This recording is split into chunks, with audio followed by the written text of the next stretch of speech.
Je voudrais ici remercier l'apôtre Michael, avec qui on se connaît. Ça ne fait pas une année, mais il a entendu le Saint-Esprit lui parler à ce sujet. Merci. Grand homme de Dieu, comme j'aime toujours le dire. Ne le voyez pas petit. Il est très très grand. Même s'il est mince comme moi, il est très costaud. Alléluia. Il est très costaud. Oui, vous avez droit de l'acclamer. Vous avez droit de l'acclamer. Merci d'avoir eu confiance en moi. J'ai toujours dit, lorsqu'une personne vous appelle pour prendre sa chair, c'est que vous êtes cher pour la personne. En ce lieu est passé des grands hommes de Dieu, des grandes dames de Dieu. Je me sens certes privilégié, mais en même temps responsabilisé. Ce qu'un homme a bâti en plusieurs années, quelqu'un peut le détruire en quelques minutes. C'est pour ça que je mesure la responsabilité qui est la mienne ce soir, de pouvoir me tenir en ce lieu, non pas en tant qu'expert, mais en tant qu'enfant de la maison. Donc je prends vraiment au sérieux ce que le pasteur a donné comme confiance et j'ai béni Dieu pour cela. Amen. Gloire à Dieu. Je suis venu seul, mais il y a une personne qui vous salue de très très loin, c'est mon épouse. Elle est très belle. Elle est très belle. C'est, lorsque vous la voyez, c'est ma version en mieux. Voilà. C'est ma version en mieux. Si vous trouvez quelques défauts en moi, elle est la perfection de moi-même. Alors, ça fait 12 ans et demi qu'on est mariés. Et je suis très jeune. Je n'ai que 41 ans. Et j'aime le Seigneur. Et nous avons 3 enfants qui m'ont appelé tout à l'heure pour savoir si les cyclones est passé par chez moi. J'ai dit non, Jésus est passé par chez moi. Voilà, je crois que j'ai dit tout ce qu'il fallait que je dise. Merci à vous tous qui êtes là, parce que si vous n'étiez pas là non plus, on ne pourrait jamais prêcher à des chaises vides. Que le Seigneur vous bénisse. Merci beaucoup. Chacun de vous a peut-être amené un cahier, un stylo ou de quoi enregistrer, parce que je pense que nous en aurons besoin. Nous en aurons vraiment besoin dans les 4 jours. Nous allons passer de la théorie à la pratique. Nous allons apprendre certaines choses que moi-même j'ai aussi appris et dont je continue toujours à apprendre. Un très très beau thème que nous avons là, à la conquête de la prière. Vous savez, il y a beaucoup de séminaires sur la prospérité, sur comment atteindre des hauteurs, des niveaux avec Dieu, mais il y a très peu de séminaires, très peu de conférences sur la prière. Parce que tout le monde est censé déjà savoir prier. Il semble que tout le monde sait déjà prier. Lorsqu'on pose la question à une personne, tu vas où? Je vais à la prière, en allant à l'église. Tout le monde est censé savoir déjà prier. Je disais tantôt que même les bouddhistes, les moines, les musulmans, tous prient. Et lorsqu'on parle de la prière, chacun de nous est censé déjà savoir que je prie déjà. Qu'est-ce que je vais apprendre de nouveau? Mais lorsque nous lisons les évangiles, ce sont les mêmes disciples qui ont marché avec Jésus et qui posent la question à Jésus et qui lui demandent, Maître, enseigne-nous à prier. Ils n'ont pas dit à Jésus, enseigne-nous comment faire les miracles, enseigne-nous à marcher sur les eaux, enseigne-nous à faire comme toi tu fais à guérir les gens. Non, ils ont dit, Maître, enseigne-nous à prier. Donc la prière s'enseigne. Comment est-ce que eux qui sont juifs depuis toujours, ils connaissaient la Torah, ils allaient au mur de lamentation, prier déjà. Pourquoi vont-ils encore demander à Jésus de leur enseigner à prier? Ils priaient déjà. Et même leur question est intervenue non pas au début du ministère de Jésus, au beau milieu. Donc tout ce temps, ils priaient. Mais pourquoi viennent-ils après demander à Jésus de leur enseigner à prier? Enseigne-nous à prier. Donc la prière s'enseigne. Ils ont constaté que Jésus avait des résultats qu'eux n'avaient pas. Les Juifs, de leur bas âge, savent déjà lire la parole de Dieu, disons le Torah, et ils savent déjà aller au mur de lamentation pour prier. Un peu comme chacun de nous. On s'est déjà converti, on s'est dit, je sais prier. Mais le problème, c'est que nous n'avons pas les mêmes résultats. Tous, nous venons rencontrer le même Jésus à l'église. Nous lisons la même parole de Dieu. Mais tous, on n'a pas les mêmes résultats. Mais on a souvent les mêmes problèmes. Qu'est-ce qui fait que Jésus avait des résultats? Ils se sont rendus compte que Jésus priait, mais pas comme eux. Jésus obtenait des résultats que eux n'obtenaient pas. Tous ces temps, ils ont marché avec Jésus comme certains d'entre nous, mais ils ont constaté que cet homme avait des résultats. Et nous allons dans les 4 jours, espérons, on va essayer de terminer toute la matière. Et je vais donner un petit peu le package que nous allons avoir ce temps-ci. Qu'est-ce que nous allons apprendre dans les 4 jours que le Seigneur a mis dans mon cœur. Donc nous parlons de conquête, la conquête de la prière. Donc je disais dans Luc chapitre 11 verset 1, les disciples disent « Enseigne-nous à prier ». Pourquoi doit-il nous enseigner à prier? C'est un enseignement donc. Donc on doit être enseigné sur la prière. Donc il y a des choses à apprendre dans la prière. Pourquoi devons-nous apprendre à prier? Parce que les temps sont durs et elles deviendront de plus en plus dures. Premier point. Deuxième point, pourquoi devons-nous prier? Parce que le diable ne prend pas des vacances. Il ne prend pas des vacances. Il travaille sans cesse. Pourquoi devons-nous apprendre à prier? Parce qu'il y a des décisions dans la vie qui nécessitent un genre de prière. Il y a des niveaux, il y a des situations qui nécessitent pas le même genre de prière que tu as toujours appliqué, mais un autre niveau. Parce que le disciple aussi priait, mais il n'obtenait pas les mêmes résultats. Il y a certains résultats qui nécessitent un genre de prière. Pourquoi devons-nous prier? Parce qu'il y a des situations qui peuvent s'empirer et qui seront peut-être irréversibles. Pourquoi devons-nous apprendre à prier? Parce qu'il y a des batailles que nous perdons. Parce que nous ne prions pas comme il faut. Parce que la prière a des codes. Il y a des batailles que nous perdons parce que nous ne prions pas dans le temps, au moment où il fallait et comme il fallait. C'est pour ça que nous avons des batailles. Nous commençons à faire des prières curatives au lieu de faire des prières préventives. Ça veut dire qu'il y a des prières que nous pouvons commencer à faire maintenant, dont l'exaucement va venir plus tard. J'imagine peut-être que tu n'es pas encore marié, tu peux commencer à prier pour tes enfants alors qu'ils ne sont pas encore là. Pourquoi? Parce que la prière ne meurt jamais, nous verrons cela. La prière ne meurt jamais. J'anticipe en disant que lorsque la parole de Dieu est en train de dire que la parole est esprit et vie. Donc lorsque tu pries, tu es en train de prononcer des paroles qui sont esprit et vie. Or, l'esprit ne meurt jamais. Ces paroles que tu prononces, elles sortent, elles vont vers son accomplissement. Elle ne peut pas rentrer vers chez toi tant qu'elles n'ont pas accompli ce pourquoi elle a été envoyée. Vous imaginez donc la parole, la prière marche. La prière a des pieds pour marcher, pour aller à la rencontre de la personne chez qui elle a été envoyée. La prière ne meurt pas. Toi, tu peux mourir, mais ta prière va aller jusqu'à son accomplissement. Pourquoi devons-nous apprendre à prier?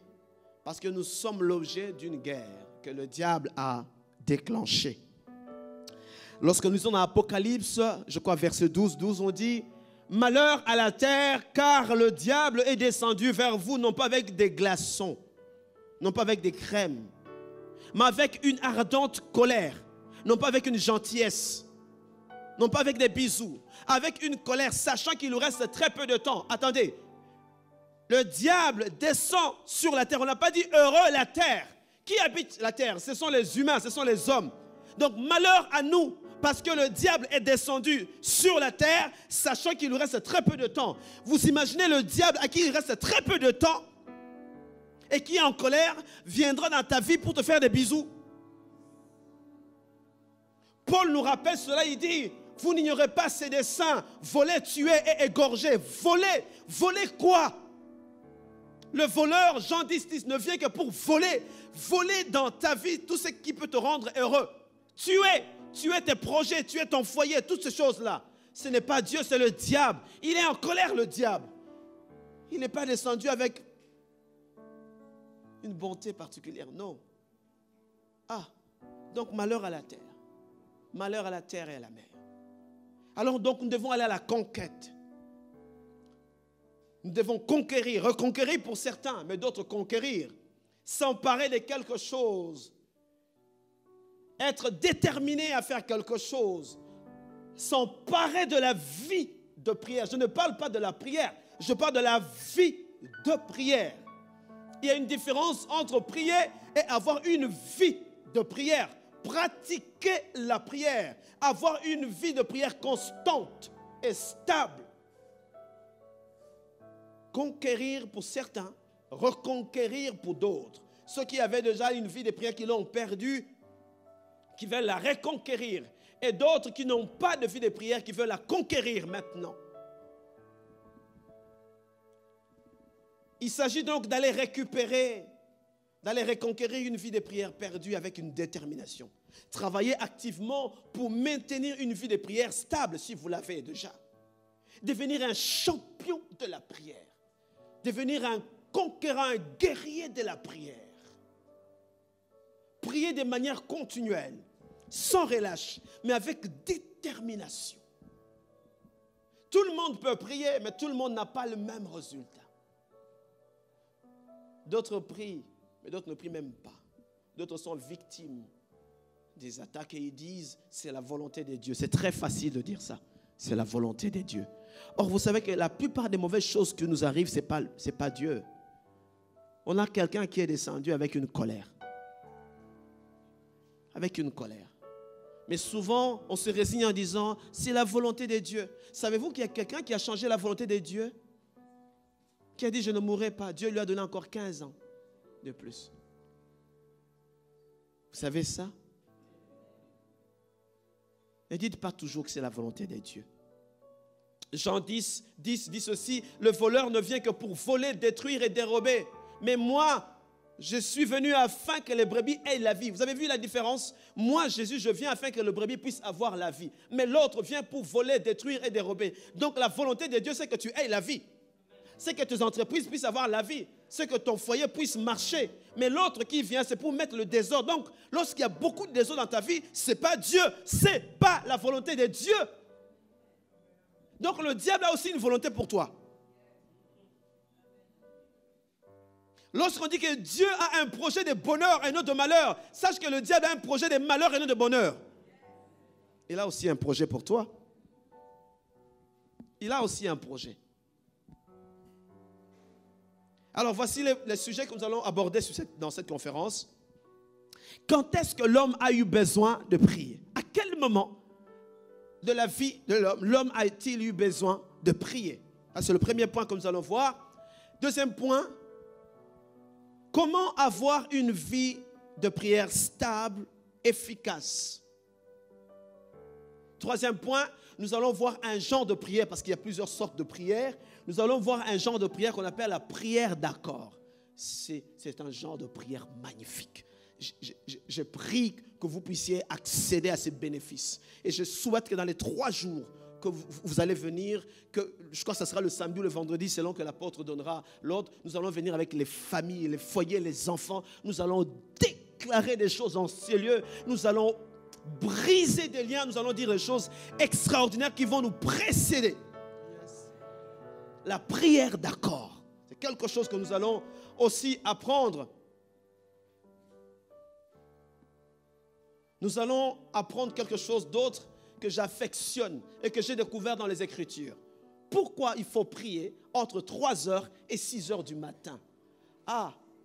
Est-ce qu'on peut prier entre 3h et 6h du matin? Est-ce que c'est biblique?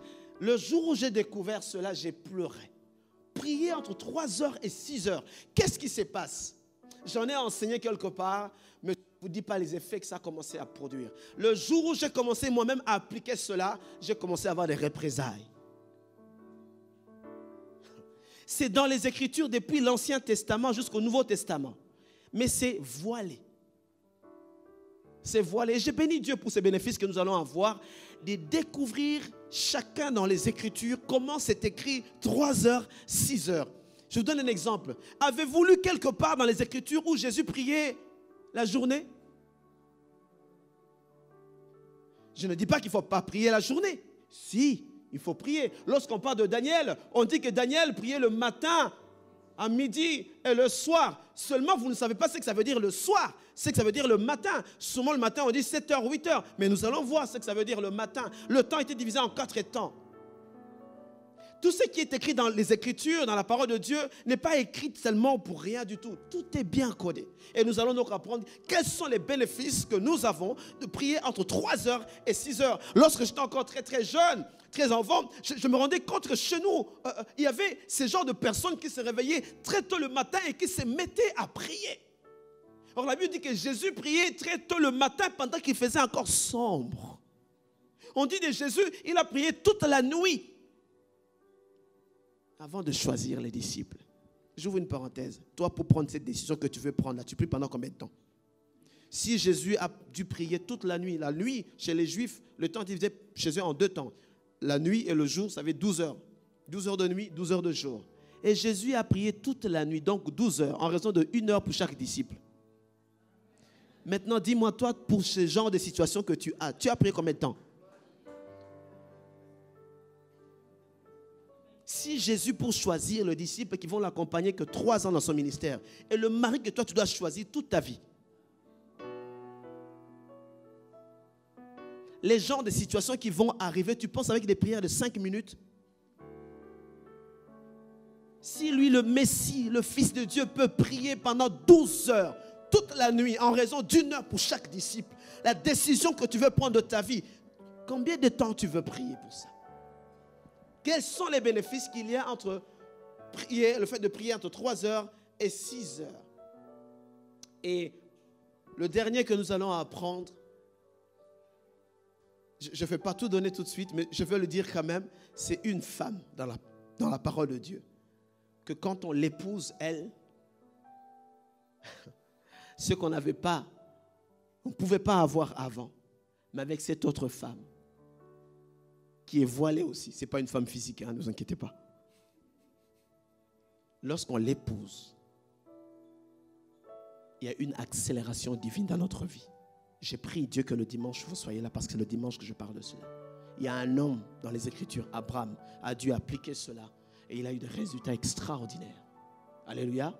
Là, j'ai essayé de brosser à peu près 5 ou 6 points que nous allons voir dans les Écritures, dans ce 4 temps de conférence que nous allons avoir tout au long de cette semaine. Donc, le but de cet enseignement est d'encourager chacun de nous, justement, à avoir déjà une vie de prière active, mais aussi efficace. Deuxièmement, être une personne qui ne dépend plus forcément des prières des autres. Parce que c'est lui qui prie pour toi, c'est lui qui prie. Hein? Toi, tu ne pries pas. Hein? Priez pour moi, c'est lui qui prie toujours. Priez pour moi, c'est lui qui prie toujours, mais toi, tu ne pries pas. C'est pour t'apprendre aussi à être une femme, un homme de prière. Pour ne pas tout le temps dépendre de l'autre. N'est-ce pas? Je disais aussi en amont, devenir une guerrière, un guerrier dans la prière. Mais aussi être une église qui prie. Écoutez, vous êtes en Guadeloupe. Lorsque je suis venu, je devais venir ici pour la toute première fois dans une autre église pour enseigner sur la puissance de l'adoration dans le combat spirituel. Lorsque j'ai commencé à prier, pour mon passage ici, j'ai vu des choses que je n'avais jamais vues avant.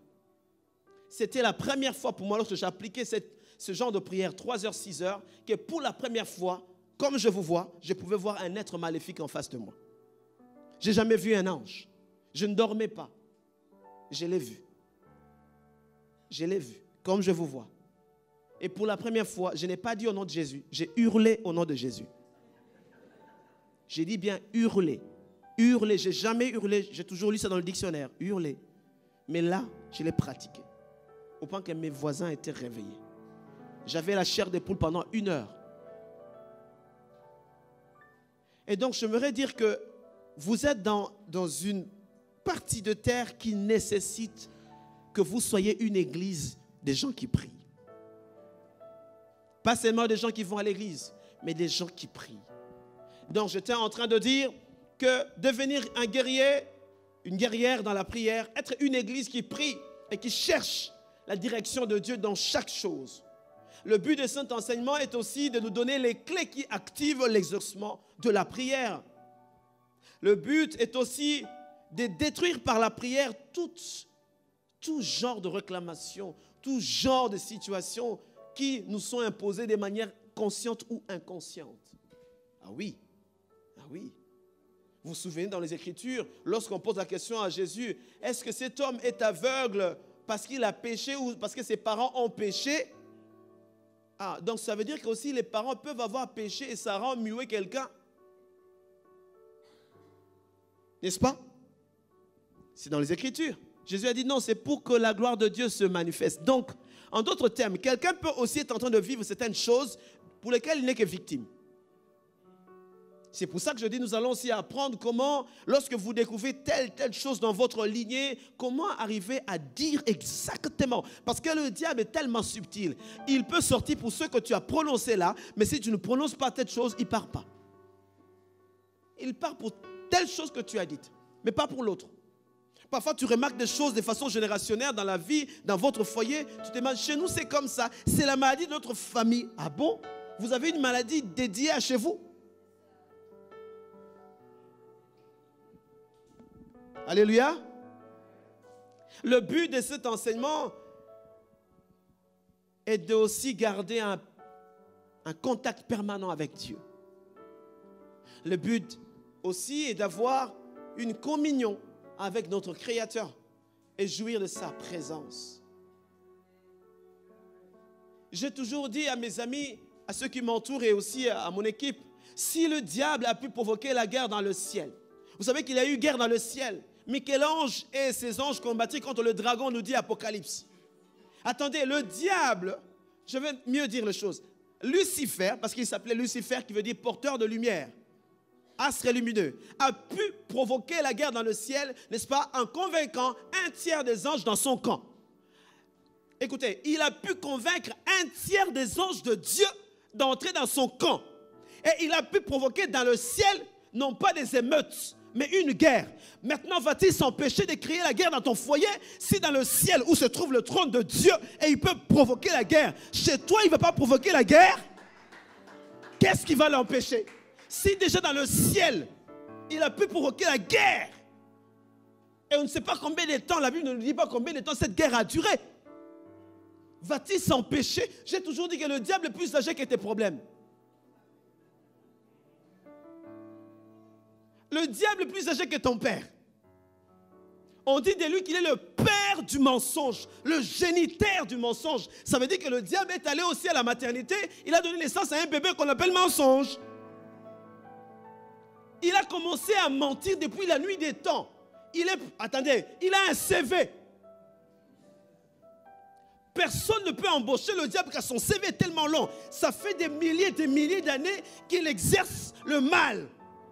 Tu es né peut-être il y a 50 ans, 60 ans, 30 ans et il va s'empêcher de venir chez toi. Wow. Mais non. Est-ce que vous vous rendez compte? Pourquoi Jésus priait? On dit de lui c'était le Messie. Pourquoi devait-il prier? Lorsque tu rêvais la chair, la seule possibilité d'avoir de l'influence dans le monde physique, c'est de rentrer dans le monde spirituel par la prière. Jésus se retirait chaque fois pour aller prier. Chaque fois qu'il opérait un miracle, il courait vite vers son Père pour aller prier, rester en contact avec lui. Je fais une parenthèse. Quand tu remportes des victoires dans n'importe quel domaine, est-ce que tu rentres vers le Père et dis, Père, c'est toi? Ou tu vas d'abord faire le service après-vente? J'ai fait ça pour réussir. Je donne un petit exemple, c'est en passant, c'est entre nous. David va tuer Goliath. Avez-vous vu David aller au BFM TV dire comment il a réussi? Il est rentré encore dans la présence de Dieu, là où on ne peut pas le voir. Là où il a tué l'ours et le lion pour dire, Père, c'est toi. Mais toi, quand tu remportes des victoires, tout de suite, Dieu n'a plus la gloire. Tu es sur France Inter et sur TF1. Vous avez vu comment j'ai fait? J'ai réussi. Tu es comme Mbappé. Waouh! Jésus priait parce qu'il avait revêtu la chair. Tu ne peux pas être dans le monde physique et influencer le monde physique si tu n'as pas les clés qui déverrouillent le monde spirituel. Parce que le monde physique émane du monde spirituel. La Bible dit que Dieu a prononcé des mots, les paroles. Or, les paroles sont esprits et le monde s'est manifesté. Et lorsqu'on parle même de Élie le Tishbite, on dit qu'il a dit, il ne pleuvra point pendant 3 ans, 3 ans et demi je pense, sinon à ma parole. Écoutez, la pluie a entendu. Donc la pluie a des oreilles. On parle de Josué qui a dit, soleil, arrête-toi sur Gabaon. Gabaon, c'est une ville. Le soleil s'est arrêté. Le soleil a des oreilles. Ah oui. Lorsqu'on lit le psaume 126, on dit que le soleil ne te frappera point, ni la lune pendant la nuit. Donc, le soleil peut me frapper. Nous allons voir toutes ces choses. Donc, tu peux dire quelque chose au soleil et à la lune. Donc, tu as le pouvoir. Or, la Bible dit dans Genèse que le soleil et la lune ont reçu le pouvoir de présider. Le soleil préside la journée et la lune pendant la nuit. Ils ont reçu un pouvoir. Oh, donc la lune a un pouvoir. Oui, la lune a un pouvoir. Et le soleil aussi a un pouvoir. Comment les fils de ces siècles, les fils des ténèbres, utilisent ces choses pour nous nuire? Psaume 126 n'est pas écrit en vain. Le soleil ne te frappera point, ni la lune pendant la nuit. Donc, ils peuvent me frapper. Alléluia. Jésus a commencé à prier, il devait prier parce qu'il avait revêtu la chair. Et la Bible dit qu'il a été tenté en toutes choses. Donc, on ne peut pas tenter Dieu. Donc, s'il a été tenté, il y avait des probabilités qu'il puisse tomber. Or, il dit, priez afin que vous ne puissiez pas tomber en tentation. Donc, la plupart du temps, quand tu tombes en tentation, c'est parce que tu n'as pas prié. Il a été tenté comme n'importe qui, mais il n'est pas tombé. Donc, s'il a été tenté, il y avait des probabilités qu'il puisse tomber. C'est pour ça qu'il devait garder une vie de prière constante avec son Père.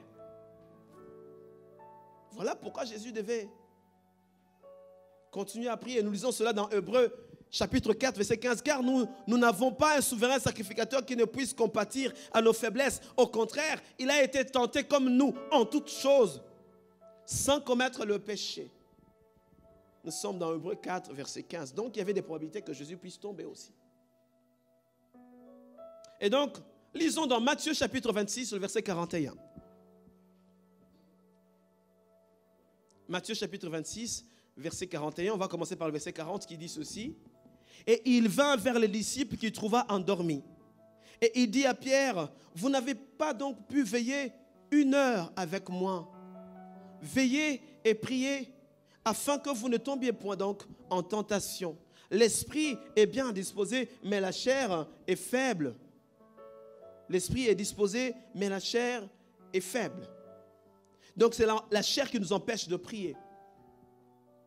C'est la chair qui nous empêche d'avoir une vie de prière constante.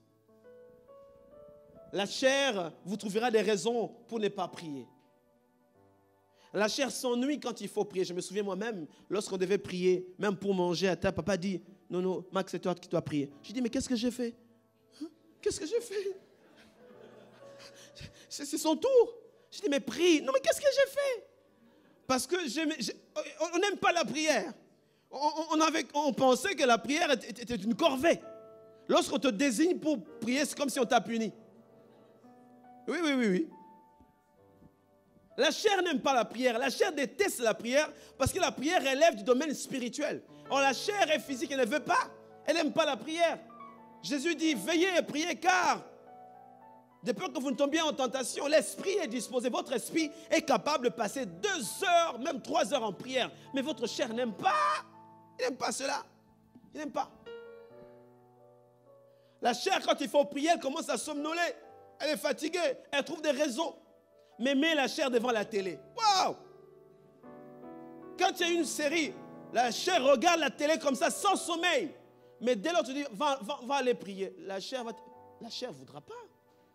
Tout de suite, la fatigue arrive. Comment expliquer cela? Lorsque c'est une série télévisée, lorsque c'est Koh-Lanta. Non, là on est assidu, c'est Koh-Lanta. Dernier épisode. Quand c'est The Voice, tu as les yeux ouverts. Mais lorsqu'il faut prier, non. Tout de suite, la fatigue arrive. Vous trouvez ça normal? C'est pas normal. C'est pas normal. La chair n'aime pas les choses spirituelles. La vie de prière te connecte à Dieu. La vie de prière éloigne la main de l'ennemi de toi. Tous ceux qui ont fait de leur vie, de leur couple, une vie de prière, ont transformé leur propre vie, ont transformé leurs affaires. La prière est l'unique chose qui sème la confusion dans le camp de l'ennemi. C'est l'unique chose. Écoutez, le diable n'a pas peur de ton humilité. Le diable ne craint pas ton intégrité. Le diable n'a pas peur parce que tu viens à l'église, parce que tu chantes bien, alléluia. Le diable craint quand tu commences à prier. Le diable ne craint pas quand tu chantes. Non. Il n'a pas peur. Il craint seulement quand tu commences à avoir une vie de prière active. C'est la seule chose qu'il redoute. C'est la seule chose. La prière est comme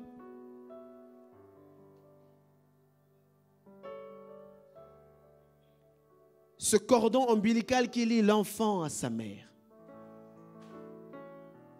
Sans la prière, tu deviens vulnérable. Je ne dis pas sans aller à l'église, non.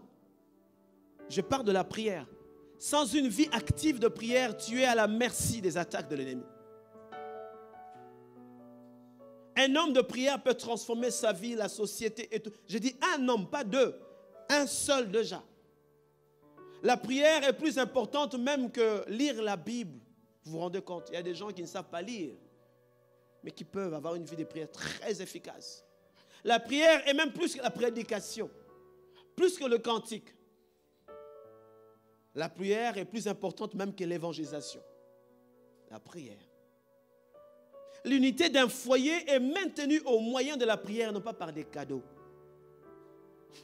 Tu peux lui offrir des cadeaux et partir, mais la prière va les maintenir. Alléluia. Nous sommes dans une période de la vie où nous devons apprendre à nos enfants à prier. Nous devons avoir des temps de prière dans le foyer. Nous devons avoir de moments où nous nous mettons à l'écart pour prier. Parce que nous vivons une période où l'ennemi a accru ou a accentué plutôt, je veux dire, ses actions. Et la seule manière de pouvoir empêcher l'ennemi, de retarder, de repousser la main de l'ennemi, c'est d'avoir une vie de prière active et constante dans la vie. L'ennemi n'aime pas les gens qui prient parce que pour eux, lorsque tu pries, tu es en train de repousser ces attaques, mais pas seulement, tu es en train de t'immuniser, comme je veux dire. Ah oui. Alors, à quel moment l'homme a-t-il eu besoin de prier? Depuis quand l'homme a commencé à prier? Vous savez, l'homme a commencé à prier lorsque Dieu s'est éloigné de l'homme, dans le jardin d'Éden. La Bible dit qu'Adam était dans le jardin d'Éden. Adam ne priait pas. Il voyait Dieu. Dieu descendait et posait la question à Adam. Comment ça a été? Ah oui, tiens, aujourd'hui, j'ai pu nommer les antilopes, j'ai pu nommer les lions, j'ai pu nommer... Ah, c'était magnifique. Dieu se matérialisait. Adam pouvait voir et sentir Dieu. Adam n'avait pas besoin de prier. Il était dans la présence de Dieu. Lorsque tu es dans la présence de Dieu, tu ne pries plus. Parce que Dieu est déjà là. Pourquoi est-ce que je dis cela? Parce que Adam, dans la présence de Dieu, Dieu se matérialisait. Ils étaient là, ils causaient ensemble, ils parlaient ensemble. Il n'y avait pas de secret. La présence de Dieu est cet endroit où nous sommes dotés des capacités à pouvoir dominer. Il dit, créons l'homme à notre image, on va le placer dans le jardin d'Éden afin qu'il domine, afin qu'il puisse assujettir. Écoute, tu ne peux pas dominer, tu ne peux pas avoir le pouvoir de dominer si tu n'es pas dans la présence de Dieu, si tu n'es pas connecté à Dieu. Il y a des situations qui te dépassent parce que simplement tu n'es pas connecté à Dieu en permanence.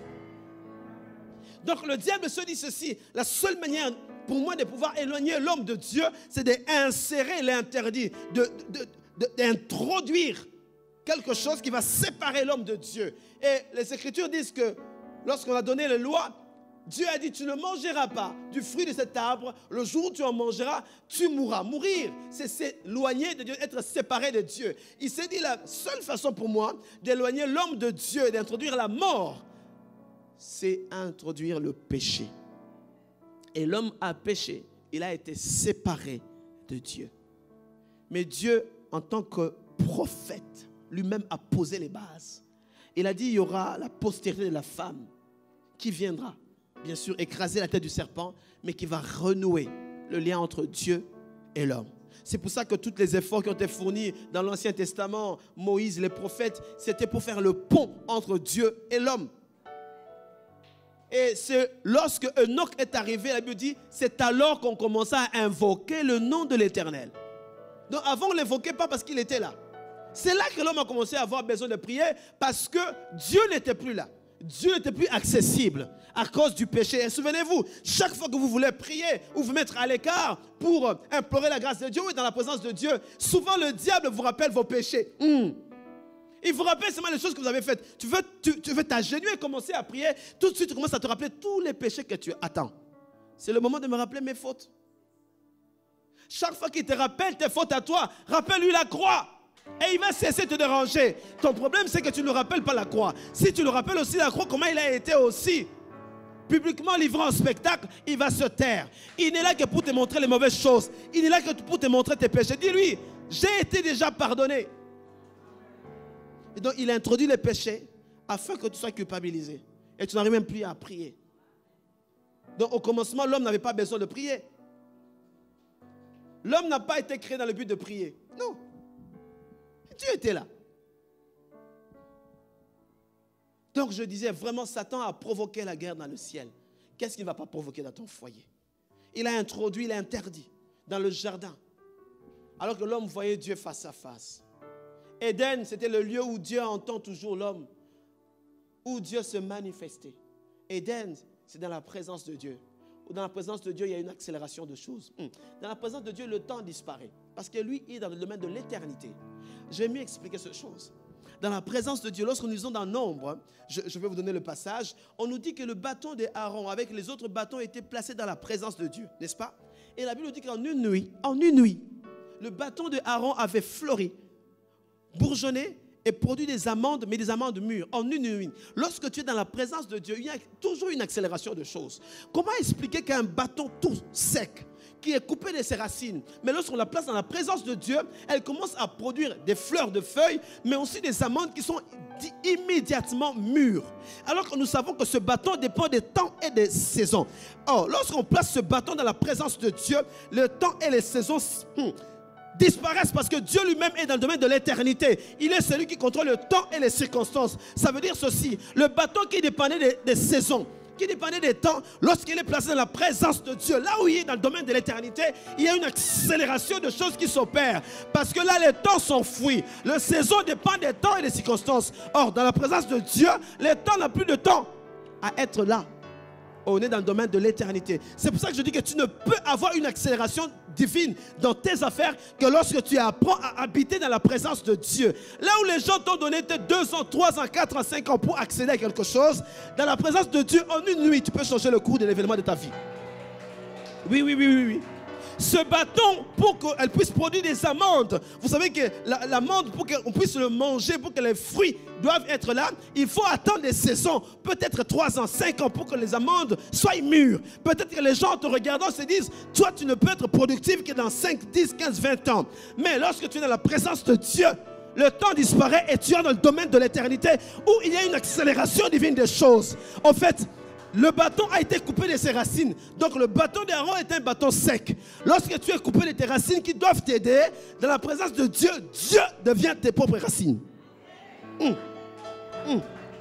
Je suis enraciné à Dieu. Je peux ou ne pas avoir quelqu'un dans ma vie pour m'aider. Peut-être dans ma famille, on ne peut plus m'aider. Mais lorsque je suis dans le domaine de l'éternité, dans la présence de Dieu, Dieu devient mes propres racines. J'aimerais dire à quelqu'un, tu as trop regardé à l'extérieur. Tu n'as plus de racines, plus personne ne peut t'aider. Mais rentre dans la présence de Dieu, où tu as une accélération de choses divines. J'aimerais dire qu'on va commencer à citer ton nom dans le début de quelque chose. Écoutez, si tout le monde est censé passer par l'ENA, l'École nationale d'administration, pour devenir Premier ministre, mais toi, comme Joseph, tu passeras à l'école de Dieu. Dans la présence de Dieu, tu es comme David. Quand tu es dans la présence de Dieu, tu es absent dans la présence des hommes.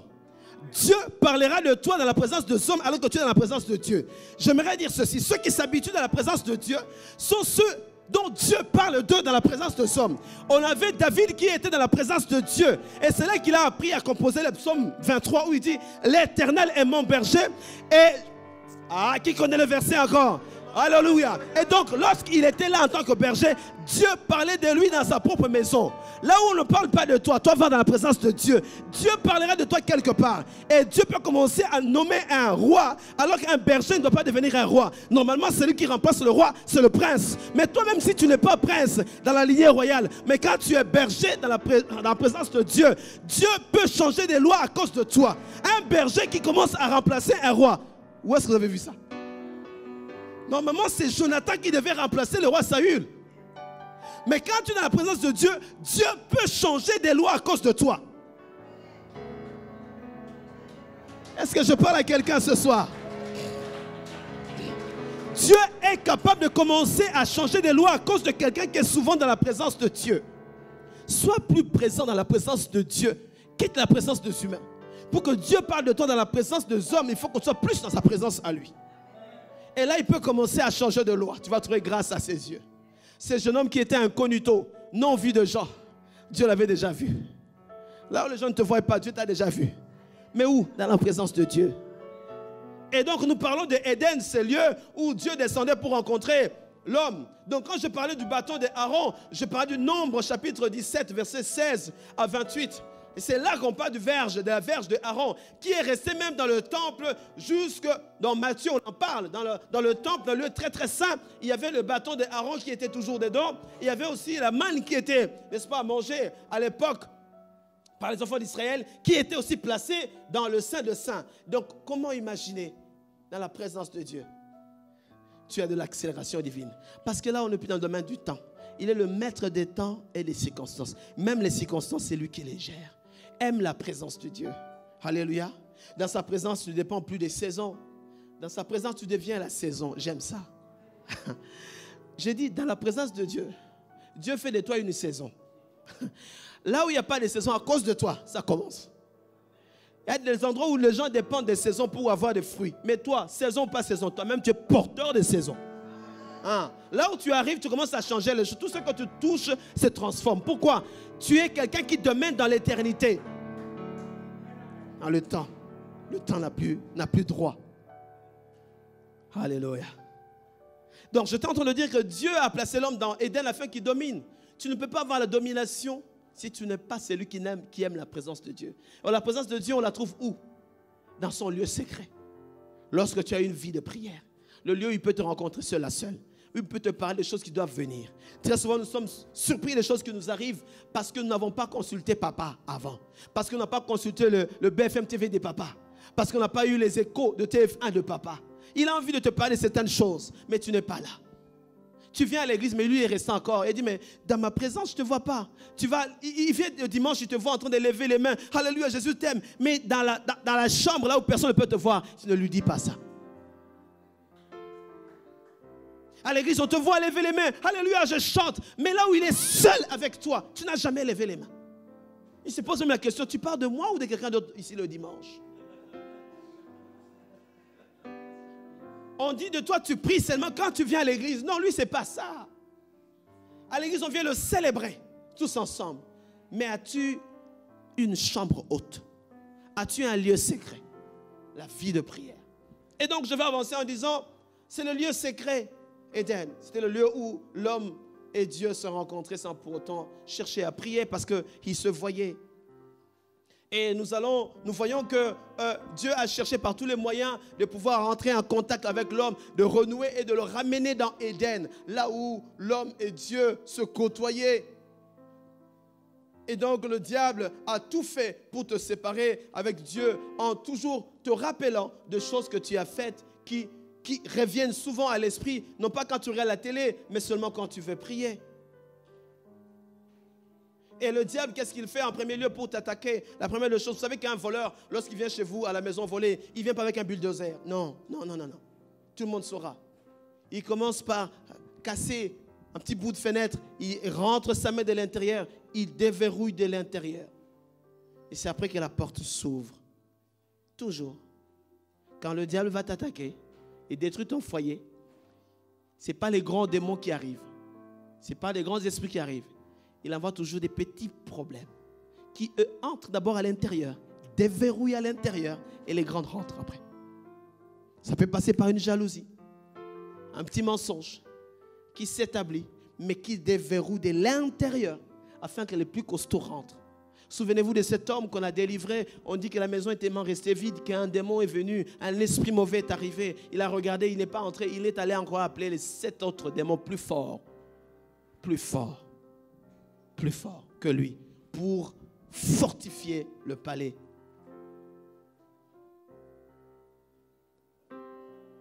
Waouh! Nous parlons de la reconquête de la prière. Le diable a pu combattre des vaillants plus que nous. Il a pu combattre de plus forts que nous. Et il a l'expérience, il a un CV là-dessus. Pourquoi Jésus devait-il prier, lui qui était fils de Dieu? Il avait besoin de rester en contact avec son Père. Vous savez que lorsqu'un enfant naît, lorsque tu acceptes Jésus comme Seigneur et Sauveur, tu dois apprendre à lui parler. Lorsqu'un enfant naît, on lui donne toujours un temps pour parler à papa. Au départ, ça sera ba, et puis il va commencer à balbutier jusqu'au point que l'enfant doit commencer à parler avec son Père. Beaucoup d'entre nous, depuis qu'ils ont donné leur vie à Jésus-Christ, n'arrivent pas toujours à prononcer les ba.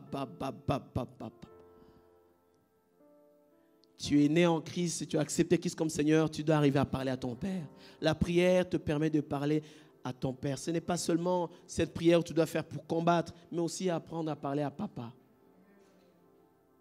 à dialoguer avec lui. Est-ce que tu dialogues avec lui? Il n'y a pas d'alliance sans communion. Il n'y a pas de communion sans dialogue. Il n'y a pas de dialogue sans vie de prière. Je reprends en disant, il n'y a pas d'alliance sans communion. Il n'y a pas de communion sans dialogue. Et il n'y a pas de dialogue sans vie de prière. Et il n'y a pas vie de prière sans amour de la prière. Aïe. Il n'y a pas de vie de prière si on ne demande pas. Je vais vous dire, je parle de moi-même. En 1997, comment est-ce qu'on dit ici? 97. Parce qu'en Belgique, on dit 1987. Donc, j'imagine que ça... 1987. Ok, ça se dit aussi. 1997. 1997, 97. Dieu m'a donné une vision claire et nette. Je me plaignais de ma situation. Il m'a donné une vision claire où j'étais poursuivi par le diable.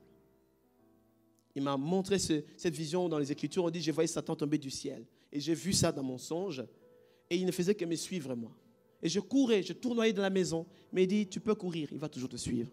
Mais le jour où tu te mets à genoux, tu verras. Et dans ce songe, je me suis mis à genoux. Je priais et le diable rigolait. Il s'éclatait. Et chaque fois qu'il avançait, chaque partie de son corps se détachait de son corps. Chaque fois que je continuais à prier, Dieu me dit, tu ne peux vaincre que lorsque tu deviendras un homme et une femme, tu deviendras un homme de prière. Depuis 1997, c'est cette année que j'ai commencé à prier. Je servais Dieu, mais avoir une vie de prière où 1h30 ne me dit plus rien, c'est cette année. Très souvent, nous avons des hommes de Dieu qui arrivent à faire des exploits, mais ils ne disent pas comment ils ont fait. Moi, je vais vous dire. Je vais vous donner tout ici. Parce que ce n'est pas qu'à moi. À peine je priais 10 minutes, je regardais la montre. Je prie. Lorsque je regarde 10 minutes, je dis, quelqu'un a bloqué l'horloge ou quoi? Tout ce temps que j'ai prié, quelqu'un a arrêté l'aiguille. Je prie, je marche, je tape les mains. Et lorsque je regarde la montre, à peine 12 minutes, 12! Je dis, pitié de moi, qui a touché encore à l'horloge? À peine je commence à prier 10 minutes, je n'avais plus de mots. Peut-être que vous, ça ne vous arrive pas. À peine tu pries, il n'y a plus rien à dire. Je dis, attends, il n'y a plus rien à lui dire.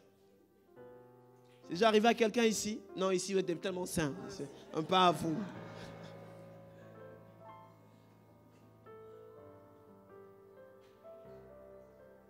La vie de prière exige un renoncement à soi. J'avais du mal à prier, à avoir une vie de prière. Je pouvais chanter, avoir ma Bible sous l'aisselle, venir à l'église, dire Alléluia, nettoyer l'église et faire des bonnes choses. Mais avoir une vie de prière, waouh, avoir à passer 1 heure, vous lisez les Écritures avec moi, Jésus est en train de leur dire, vous n'avez pas pu veiller, ne serait-ce qu'1 heure. Donc dans la vie d'un chrétien, le minimum par jour, c'est 1 heure de prière par jour. On a 24 heures. Et dans les 24 heures, combien de temps tu pries par jour? Imagine, 24 heures. Or, si je dois parler de la dîme, je parlais même de la dîme de tes 24 heures, 2h40 par jour. Mais ok, d'accord, admettons, prenons 1 heure. Jésus est revenu par 3 fois dire à ses disciples, vous n'avez pas pu veiller pendant 1 heure. Donc lui, il a dû prier pendant 3 heures avant de monter à Golgotha, avant qu'on vienne l'arrêter. Il a prié 3 heures. Il est revenu 3 fois. Avec les situations qui nous arrivent et qui vont arriver, tu ne peux pas continuer à avoir une vie de prière en yo-yo. Aujourd'hui, tu pries, demain, tu ne pries pas. Après, tu pries 4 jours, après 5 jours, après, tu pries. Non. Je ne parle pas de la prière quand tu veux manger, Seigneur, bénis la nourriture. Je ne parle pas de ça. Je parle d'avoir une vie pratique de prière, où tu te retires, où tout le monde sait que là, papa ou maman est allé prier. 1 heure. Elle dit, mais 1 heure, je dirais quoi? 10 minutes, il n'y a plus rien à dire.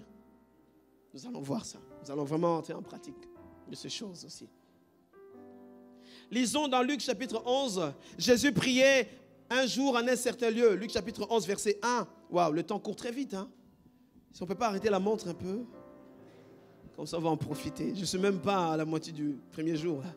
Alors, prenons les versets comme Luc chapitre 11, verset 1. On dit que Jésus priait un jour en un certain lieu. N'est-ce pas? Lorsque lui a achevé, un de ses disciples lui dit, Seigneur, enseigne-nous à prier. Voilà. Matthieu chapitre 14, verset 23. Quand il eut renvoyé la foule, il monta sur la montagne pour aller prier à l'écart. Waouh! Il renvoyait la foule. Renvoyer la foule, c'est fermer parfois la télé. Renvoyer la foule, parfois c'est arrêter tout ce qu'on fait. Parce que dans la foule, tu ne peux pas entendre la voix de Dieu. Tu ne sauras pas distinguer la voix de Dieu. La foule fait beaucoup de bruit. Jésus renvoyait la foule et s'est mis à l'écart. Est-ce que tu sais te mettre à l'écart pour prier? Nous sommes dans Matthieu chapitre 14, verset 23. Si on lit encore Luc chapitre 5, verset 16, il se retirait dans un lieu désert. Lorsqu'on dit désert, un endroit où il n'y a pas autre chose que lui. Et c'est là qu'il priait. Tu ne peux pas prier, il y a un téléphone à côté. Lorsqu'on t'appelle, tu chantais, tu chantes, tu pries, et puis un moment t'appelle. Ah, c'est Adéline. Qu'est-ce qu'elle veut? Ah, je vais répondre après. Et puis tu continues, et puis on t'appelle. Oh, ah tiens, je dois répondre un peu là. Et tu n'es pas dans un désert. Ferme ton téléphone, dépose-le quelque part. Fais comme en mode avion. Quand tu es dans l'avion, on éteint tous nos téléphones. Mais pourquoi quand tu veux prier, tu laisses ton téléphone ouvert? Ou bien la télé toujours à côté. Il faut me dire, hein, quand Koh-Lanta va arriver à commencer, je viens voir. Hein. Tu es en train de prier. Maman, c'est prêt. D'accord, j'arrive. Non. Va dans un lieu désert. Là, tu peux mieux entendre Dieu. Lorsque tu as Koh-Lanta à côté, tu as des voix à côté, tu ne peux pas entendre Dieu. Tu ne peux pas. Ça va se mettre à l'écart. Il y a des décisions dans la vie qui nécessitent un autre niveau de prière.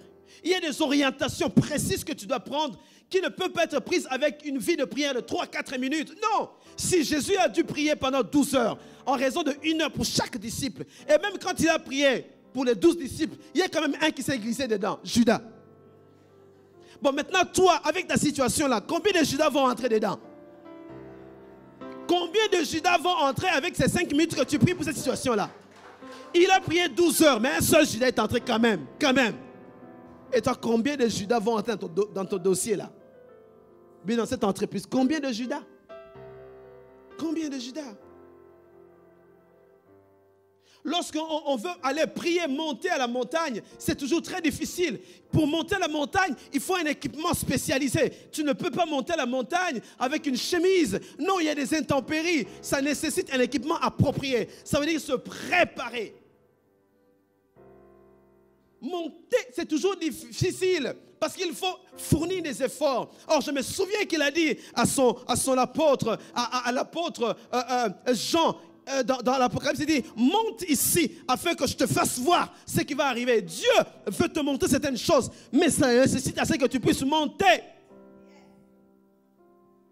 Si Dieu te dit de monter, c'est qu'il veut te montrer. Il ne montre qu'à ceux qui montent. Monte ici. Et même Zachée a compris cette affaire. Zachée a dû monter sur un sycomore pour voir. Écoutez, je vous donne un verset, peut-être qu'il n'a rien à voir, mais écoutez, le diable, parfois, nous enseigne beaucoup de choses. On nous parle dans Matthieu chapitre 4 que le diable transporta Jésus sur une haute montagne et lui montra tous les royaumes du monde. Alors, qu'est-ce qu'il a fait ensuite? il lui montra et lui dit, si tu te prosternes et m'adores, je te donnerai. Alors écoutez ceci. Il l'amène sur une montagne. Pourquoi faire? Pour qu'il voie. Si tu ne montes pas, tu ne peux pas voir. Il se disait la seule manière de pouvoir convaincre Jésus, c'est que je l'amène dans les hauteurs. Là, il peut voir. Quand il verra, il va accepter. Donc ceux qui peuvent monter peuvent voir. Tu ne peux pas voir si tu n'es pas encore monté. Si tu peux voir, alors tu peux avoir. Est-ce que j'ai dit bien les choses? Je vais répondre. Si tu montes, tu peux voir. Et si tu peux voir, tu peux avoir. Écoutez, dans le domaine spirituel, tant que tu n'as pas vu, tu ne peux pas voir. Et pour voir, il faut monter. C'est ainsi qu'il a amené Jésus à la montagne afin que Jésus puisse voir le royaume du monde. Le royaume du monde, tu peux le posséder si tu peux le voir d'abord. Ça veut dire que même dans le domaine dans lequel tu veux rentrer, si tu n'as pas encore un aperçu de choses, tu ne peux pas la voir. Ne peut avoir quelque chose que ceux qui peuvent voir. Et pour voir, il ne faut pas rester dans la vallée.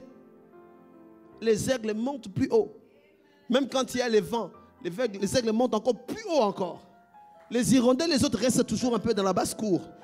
Si tu es un aigle, plus il y a les tempêtes. J'aime l'aigle parce que quand il y a les tempêtes, lui il aime les tempêtes parce qu'il est dans les tempêtes, il se laisse emporter et il monte encore plus haut.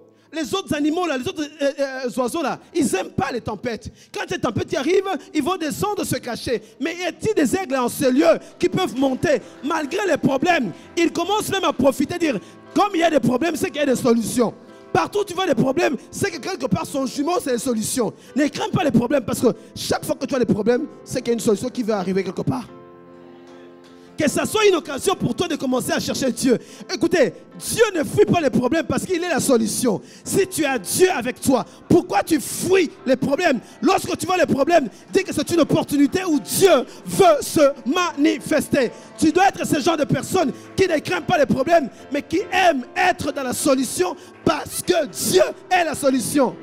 Tu ne peux pas craindre cela parce que tu sais qui tu es. Un homme, une femme de prière, ne craint pas. Quand c'est dur, il l'accentue aussi.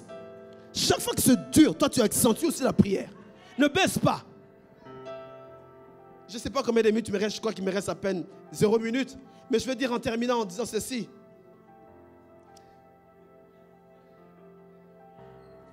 Lorsqu'on veut aller dans la présence de Dieu et que ça nécessite un effort. Dans le temple, l'homme, avant que Jésus-Christ n'arrive, ne pouvait pas aller dans le lieu très très saint. Dans le lieu très saint, c'est là où il y avait la concentration de la présence de Dieu. La présence de Dieu n'était pas dans les parvis, ni dans le lieu saint, mais dans le lieu très saint. Or, dans le lieu très saint, ne pouvait entrer que le sacrificateur. Et donc, le sacrificateur aussi était tenu d'entrer dans le lieu très très saint, sans tache, sans blessure, en étant clean, au point qu'on attachait une corde au pied du sacrificateur, de sorte que par mégarde, s'il était rentré avec quelques péchés, il allait mourir là-dedans, il serait frappé. Alors, c'est avec la corde qu'on allait le retirer de la présence de Dieu parce que personne ne peut rentrer aller le prendre. Ça veut dire ceci, et qu'on ne peut pas rentrer dans la présence de Dieu tel qu'on était là. C'était difficile de rentrer dans la présence de Dieu. Dans le lieu très très saint, où il y avait le bâton de Aaron, n'est-ce pas? L'arche de l'alliance était dedans, mais aussi la manne d'autrefois qui était dedans. Donc on n'avait pas accès dans la présence de Dieu. Notez cette illustration parce que ça va nous servir lorsque nous parlerons de 3h à 6h. Donc c'était difficile. Or vous savez que avant d'arriver dans le lieu très très saint, il y a le parvis. Il y a le lieu saint. Le lieu saint et le lieu très très saint. Très souvent dans les parvis, on entend encore du bruit à l'extérieur. Hein? Tu veux prier, mais tu es encore...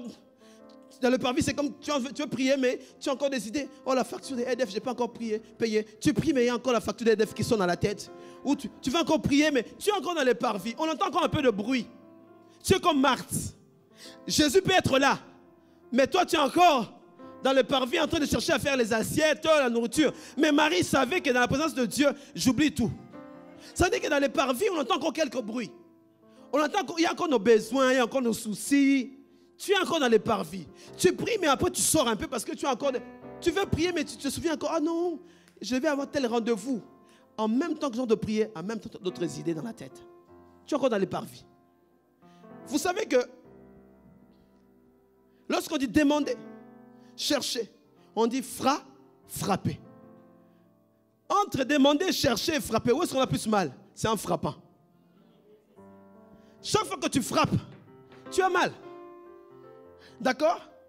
Ceux qui montent dans la prière, savent que chercher à monter, c'est toujours très difficile. Chercher à décoller dans la prière, c'est très difficile. Quitter le parvis et monter dans le lieu saint et dans le très saint, c'est toujours très difficile.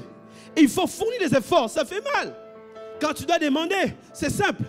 Tu peux demander. Quand tu dois chercher, c'est simple. Mais frapper, c'est toujours très difficile. Or, dans les parvis, quand on est dans les parvis, on ne verra pas la présence de Dieu. On sentira encore les besoins du monde. Tu vas commencer encore à sentir en toi les choses qui te retiennent. Mais lorsqu'on entre dans le lieu très très saint, là tout disparaît. Là on contemple Dieu. Même nos besoins non plus. Tu n'as même plus besoin de parler de toi. Oh non, je manque de ça. Tu ne parles même pas de ça. Je me rappelle un homme chez nous, notre chef de l'État ancien, qui s'appelait Mobutu.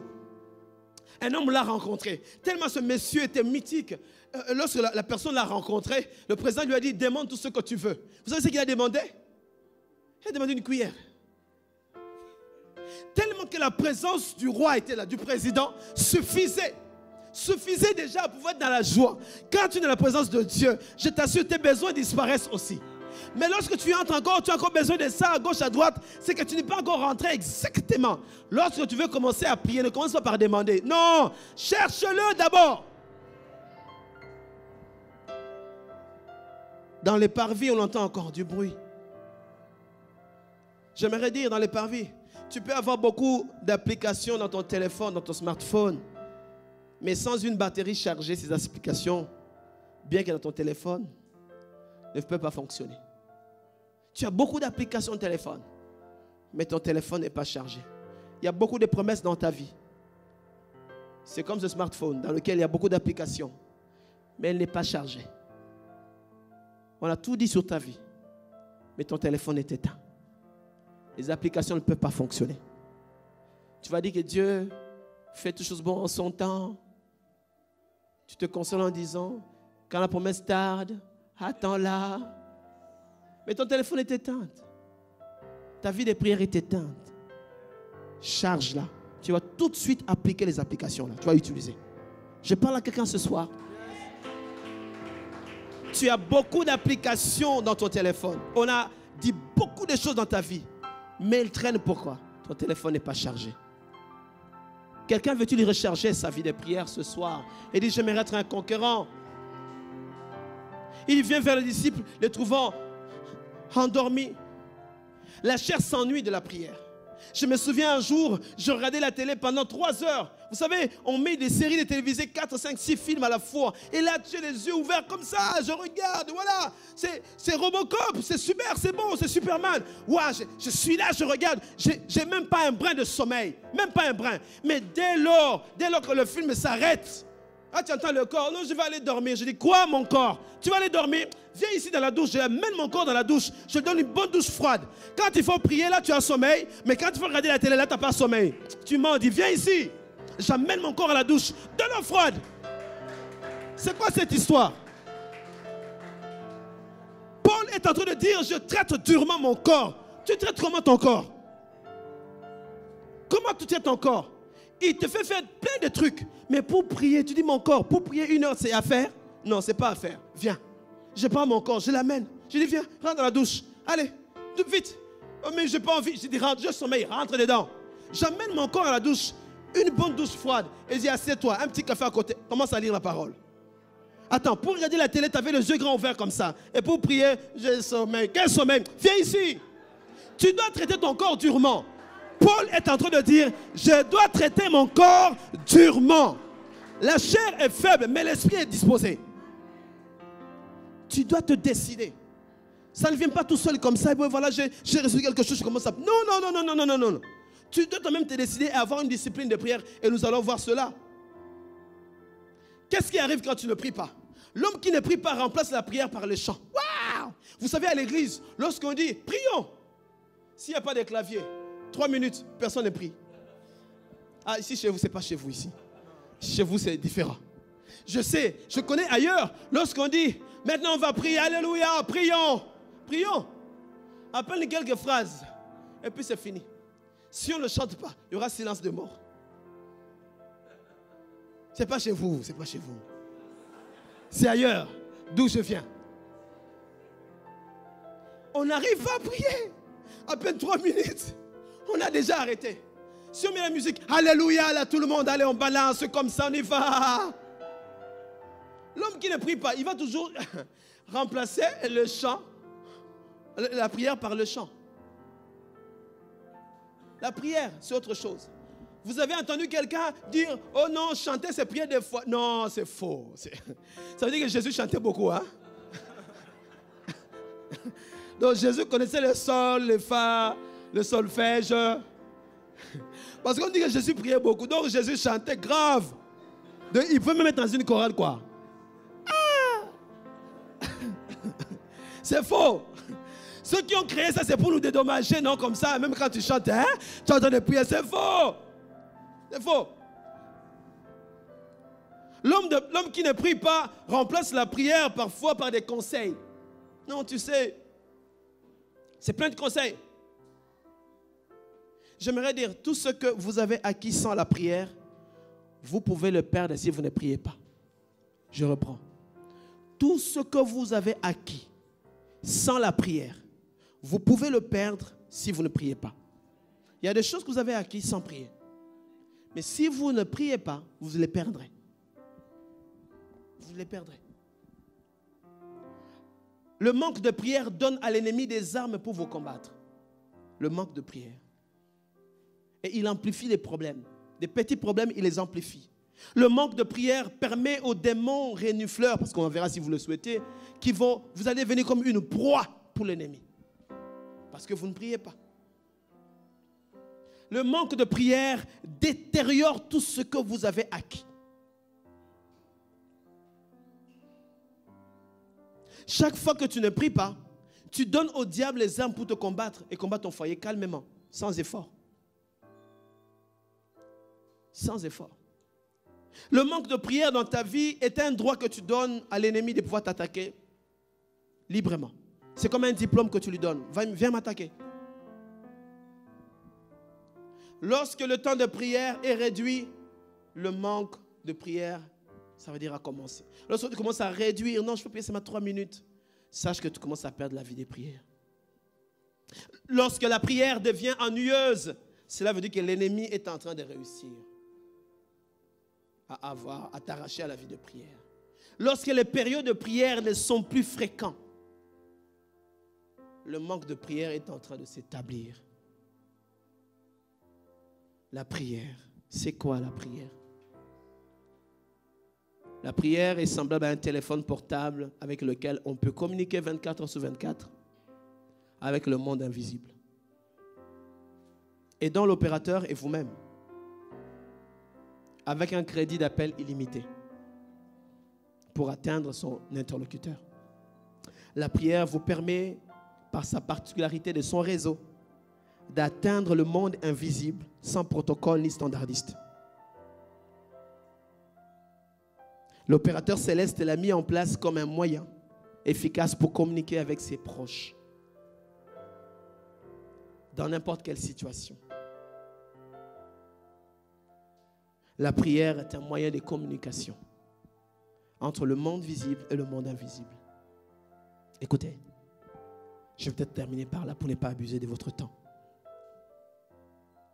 La prière, elle marche.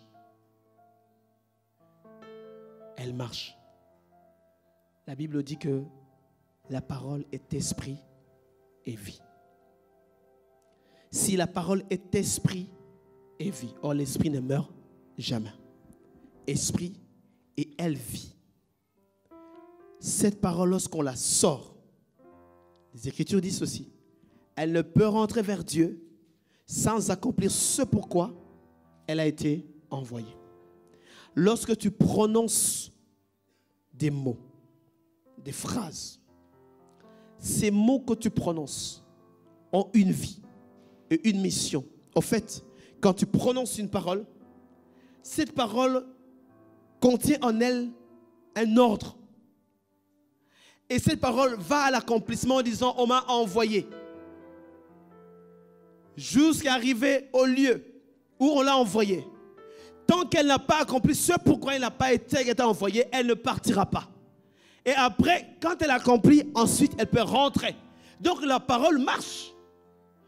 C'est pour ça que vous ne pouvez pas, vous ne devez pas prononcer n'importe quoi.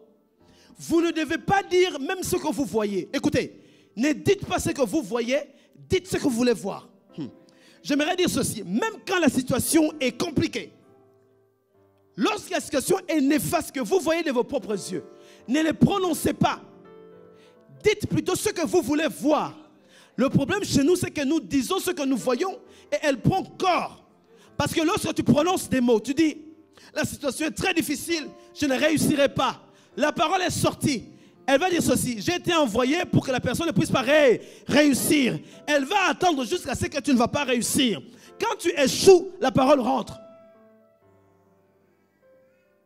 Mais la situation peut être chaotique. Tant que tu ne la prononces pas, elle attend. C'est pour ça que lorsque certains occultistes, lorsqu'ils arrivent pour signer des contrats quelque part, on leur dit de prononcer, de dire. Lorsqu'ils prononcent des paroles, ces paroles vont vers l'accomplissement. Ces paroles les lient. Dans ta vie, tu ne dois pas prononcer les choses que tu vois. Tu dois déclarer les choses que tu aimerais voir. Il dit, vous appellerez à l'existence des choses qui n'existent pas, comme si elles existaient. Écoute, commence à déclarer des choses qui n'existent pas afin qu'elles puissent exister. En fait, en prononçant ces mots, tu es en train d'appeler. Car même Dieu a créé le monde par la parole. Oh. Ça veut dire que tu peux créer ton monde par la parole. Tu peux créer la santé par ta parole. Tu peux créer tout dans ta vie par la parole. Qu'est-ce que tu prononces sur ta vie et sur tes enfants? Lorsque tu dis que je ne réussirai pas, cette maladie va me terrasser. Elle va te terrasser parce que toi-même tu as donné l'ordre. Cette parole va aller vers son accomplissement et dire, elle-même l'a dit, elle ne va pas réussir. Le pouvoir, la vie et la mort se trouvent au pouvoir de la langue. Qu'est-ce que tu dis sur ta vie? Si tu as des situations difficiles, pourquoi tu ne prononces pas? Pourquoi tu ne déclares pas? Écoutez, Jésus n'a jamais chassé un démon en murmurant ou bien dans le cœur. Non, en déclarant, en disant des mots, en prononçant. Écoutez, les démons entendent. La maladie entend. La maladie a des oreilles, vous savez? Comment expliquer que Jésus va dire à la maladie de partir et la maladie va plier bagage et partir? C'est que la maladie a des oreilles. Ta situation a des oreilles. Ton problème a des oreilles.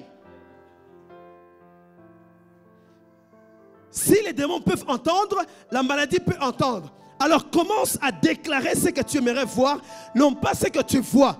Et ainsi tu peux créer ton monde à toi. Beaucoup de gens, des mauvaises situations leur sont arrivées parce qu'ils ont déclaré ce qu'ils ont vu. Jésus n'a jamais dit je suis la réalité et la vie. Non, la vérité. La réalité c'est que tu vois, mais ce n'est pas la vérité. Ce n'est pas la vérité.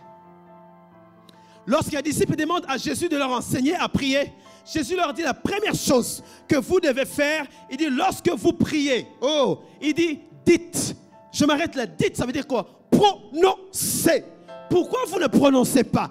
Pourquoi vous ne déclarez pas? Vous avez des sentiments, vous avez des envies. Pourquoi vous ne prononcez pas? Pourquoi vous ne déclarez pas dans votre vie ce que vous voudrez voir? Il dit, il faut dire. Il ne faut pas réfléchir dans le cœur. Il faut dire. On ne chasse pas les démons en ayant des sentiments. J'aimerais qu'ils partent. Tu dois prononcer. Ça n'est assez d'avoir des envies. C'est bon. Tu as déjà eu des envies, mais maintenant, il faut que la parole sorte. Et disent, lorsque vous voulez prier, il faut dire notre Père. Écoutez maintenant, je m'arrête par là. Comment tu peux dire notre Père s'il n'est pas ton Père? Pour qu'il soit ton Père, il faut que tu sois fils. Et pour que tu sois fils, il faut que tu acceptes Jésus-Christ comme Seigneur et Sauveur. Tant que tu n'as pas accepté Christ en ces lieux, tu ne peux pas l'appeler Père. Or, plus loin, il dit ceci, tu vas demander notre pain quotidien. Or, on ne donne pas le pain quotidien à tout le monde. On donne qu'à ceux qui peuvent appeler le Père, Père. Ça veut dire, pour que tu puisses avoir le pain quotidien, la santé de tous les jours, les biens de tous les jours, tu dois commencer par être fils. C'est pour ça qu'il dit aux disciples, vous devez dire notre Père. Or, en disant notre Père, vous devez vous identifier comme étant des fils. C'est pour ça que Jésus avait dit à la femme, je ne donne pas la nourriture des enfants aux chiens. Même si les chiens peuvent manger des miettes, ils n'ont pas droit au pain. Et tu es enfant de Dieu. As-tu déjà donné ta vie à Christ? Dieu nous exauce au travers de son Fils. Jésus dit, lorsque vous priez, passez par moi. Le Père ne vous connaît pas. Dieu ne nous connaît pas sinon par Christ. Il vient voir dans ta vie, si tu as Christ, il exauce le Christ qui est en toi. C'est pour ça que Jésus précise en disant, lorsque vous priez, dites notre Père. Y a-t-il quelqu'un ici qui peut dire, c'est mon Père? As-tu déjà donné ta vie à Christ avant qu'on avance plus loin? Tu dois accepter Christ comme Seigneur et Sauveur dans ta vie avant de commencer à prier et à demander le pain quotidien, la santé de tous les jours. Certains aussi ont un pain, mais ce n'est pas un pain quotidien. Ils ont la santé, mais la santé qui dégringole parce qu'ils ne sont pas fils du Père. C'est pour ça que dans Jean chapitre 15, verset 15, Jésus-Christ est en train de dire, je ne vous appelle plus mes serviteurs, mais je vous appelle mes amis, parce que je vous ai fait connaître au Père. Nous devenons aussi fils. Tu dois accepter Christ comme Seigneur et Sauveur, afin que tu puisses avoir tu puisses avoir droit au pain quotidien. Tu peux déclarer, dis Père, je suis enfant. Je suis ton enfant. J'ai accepté Christ. Peux-tu me donner le pain quotidien? Qui peut prier? Qui peut espérer avoir le pain quotidien? Seul, c'est lui qui a accepté Christ et Sauveur. Ce soir, lorsqu'on entend terminer, y a-t-il quelqu'un ici qui veut lever sa main et dire, j'aimerais accepter Christ? Y a-t-il quelqu'un qui n'a jamais accepté Christ dans ces lieux comme Seigneur et Sauveur? Y a-t-il quelqu'un qui dit, moi je ne le connais pas, je vais à l'église, mais je ne l'ai jamais accepté comme Seigneur et Sauveur? Y a-t-il quelqu'un qui veut lever sa main et dire, je ne suis pas encore fils de Dieu en ces lieux? Y a-t-il quelqu'un, lève-toi là où toi tu es. N'aie pas honte, nous on va t'accueillir et au ciel il y aura une fête. Et tu es en ces lieux? Et tu es en ces lieux? Si tu n'es pas en ces lieux, nous disons gloire à Dieu, nous acclamons très fort le Seigneur. Alors, est-ce qu'on peut se lever là où nous sommes? Est-ce qu'on peut se lever là où nous sommes? Est-ce qu'on peut se lever là où nous sommes? Nous avons commencé à introduire ce thème sur la conquête de la prière. Il y a des hommes et des femmes qui ont perdu une vie de prière. Il y a des hommes et des femmes qui aimeraient être des conquérants dans la prière. Mais ils ont perdu la vie de prière, ils ne savent pas comment ils vont récupérer. L'une des choses qu'on va faire ce soir, c'est de dire, Père, donne-moi l'amour de la prière. Tu ne peux pas commencer à être un homme de prière, une femme de prière si tu n'aimes pas la prière. Moi, j'étais pareil, je n'aimais pas la prière. J'aimais la louange, j'aimais lire la parole de Dieu, j'aimais venir à l'église, j'aimerais côtoyer les hommes de Dieu, mais je n'aimais pas la prière. Lorsqu'on me demande de prier, j'avais l'impression qu'on m'avait forcé, j'avais l'impression qu'on m'avait puni. Tu dois commencer par demander l'amour de la prière. Car le diable ne t'empêchera jamais de venir à l'église. Mais il va t'empêcher certainement de prier. Le diable n'empêche pas aux gens de lire la parole. Mais l'une des choses qu'il réussit à faire dans nos églises, c'est de nous empêcher d'avoir une vie de prière constante et stable. Alors pendant qu'on est là, lève ta main et dis Seigneur, Seigneur, donne-moi une vie de prière. Commence à prier tout seul en disant je veux, donne-moi l'amour de la prière. Je mérite un homme et une femme qui prie, qui aime la prière. Demande, tu dois le dire, tu dois le prononcer. Donne-moi l'amour de la prière. Donne-moi l'amour de la prière. J'aimerais être un homme de la prière. J'aimerais aimer la prière. Ça ne doit pas être une corvée pour moi. Je dois avoir une vie de prière. Je dois aimer la prière. Installe l'esprit de la prière en moi. Car la prière aussi, c'est un esprit qu'on peut recevoir. Donne-moi l'esprit de la prière. J'aimerais encore dire, faites cette prière comme moi. Donne-moi la soif de la prière. Installe en moi la soif de la prière. Que la soif de la prière inonde à moi. Que la soif de la prière inonde à moi. Fais accroître la soif de la prière. Fais accroître la soif de la prière. Oui, Seigneur, fais accroître la soif de la prière. Qu'elle inonde en moi. Que quand je n'ai pas prié, que je sois mal à l'aise. Que quand je n'ai pas prié, que je sois mal à l'aise, Seigneur. Que je ne me sente pas à l'aise quand je n'ai pas prié. Que je me sente mal à l'aise quand je n'ai pas prié. Que la vie de prière soit mon quotidien. Je ne dois pas passer un seul jour sans prier. Je ne dois pas passer un seul jour sans se mettre à côté. Installe la vie de la prière en moi. Installe l'amour de la prière en moi. Accrois l'intensité de l'amour de la prière en moi. Découple encore l'amour de la prière en moi. Fais déborder ces vases. Fais déborder ces vases. Que l'amour de prière rentre en moi comme des tsunamis. J'aimerais que ça vienne comme des tsunamis dans ma vie. Qu'elle renverse toute autre chose. Oh Seigneur, que l'envie de prière s'installe de façon durable. Que l'envie de prière s'installe. Prie, prie, prie, prie. Lève ta voix, lève ta voix. Personne ne va prier pour toi. Lève ta voix, demande ces choses, demande ces choses. Demande-le au Père. Il est capable de te donner ces choses. Père, installe l'amour de la prière dans ma vie. Prie, prie, il n'y a pas de musique ce soir. Il n'y a pas de musique, il n'y a pas de cantique. Demande toi-même, demande l'amour de la prière. Demande l'amour de la prière, demande que ça déborde. Que ça déborde, que tu deviennes une femme de prière. Que tu deviennes un homme de prière. Un homme qui aime la prière. Un homme quand il se met à genoux pour prier, il passe des heures et des heures. Un homme quand il se met à genoux pour prier, il passe des heures et des heures. Une femme de prière, quand tu te lèves, Dieu entend. Quand tu te mets à prier pour ton foyer, quand tu te mets à prier pour ton église, tu passes des heures et des heures. Tu commences à remplacer les heures de la télé par les heures de la prière. Déclare, demande ces choses, demande ces choses. Alléluia, demande, demande. Encore quelques secondes, encore quelques secondes. Lève ta voix, lève ta voix. Le diable est descendu avec une colère pour déstabiliser ton foyer dans quelques semaines, dans quelques jours, dans quelques mois. Tu ne dois pas lui laisser la place. Tu dois te lever en prière. Tu dois te lever en prière. Tu as assez d'aimer cette montagne. Monte, monte encore. Tu dois intensifier ta vie de prière. Tu dois intensifier ta vie de prière. Jésus a passé 12 heures en train de prier pour 12 disciples pour un ministère de 3 ans. Tu dois aussi intensifier ta vie de prière. Alléluia. Alléluia.